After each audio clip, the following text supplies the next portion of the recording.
అమ్మ మాట్లాడుతూ మాట్లాడుతూ నేను ఎవరింటికి వస్తాను, ఎవరింటికి రాను, ఆ తల్లి చెప్పింది కొన్ని మాటలు.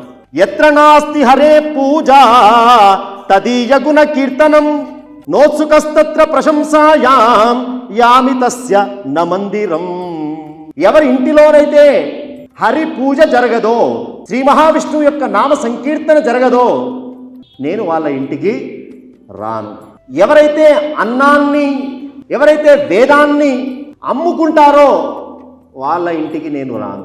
అంతేకాదు, కార్పణ్యాత్ యో నపుష్ణాతి సంచయం కురుతే సదా మాతరౌ పితరం భార్యాం గురుపత్నీం గురుం సుతం. ఎవడైతే తల్లిని, తండ్రిని, గురువును, భార్యను, తన సంతానాన్ని పోషించకుండా సొంతగా అనుభవించాలని కూడబెట్టుకుంటాడో వాడి ఇంటికి అస్సలే రాను. వాడు ఎంత కష్టపడ్డా రాను. అమ్మవారు చెప్తున్న మాట అండి ఇది. ఎవడు సంధ్యా సమయంలో నిద్రపోతాడో వాడి ఇంటికి రాను. ఎవడు పగటిపూట నిద్రపోతాడో వాడి ఇంటికి రాను. ఎవరైతే మలమూత్ర విసర్జన చేసి కాళ్ళు కడుక్కోకుండా ఉంటారో వాళ్ళ ఇంటికి రాను.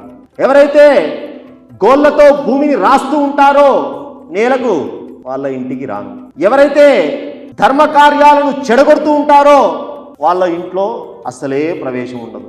ఎవరైతే ఒంటి మీద బట్ట లేకుండా పడుకుంటారో వాళ్ళ ఇంటికి రాను. ఎవడైతే చేసిన మేలును మరిచిపోతాడో వాళ్ళ ఇంట్లో ఉండను. అంతేకాదు, ఇంటి లోపల దీక్షగా, నియమంగా ఎవడైతే ఆచార వ్యవహారాలు చేయడో వాళ్ళ ఇంటికి రాను. ఈ రకంగా అమ్మ అనేకమైనటువంటి అంశాలు చెప్పింది.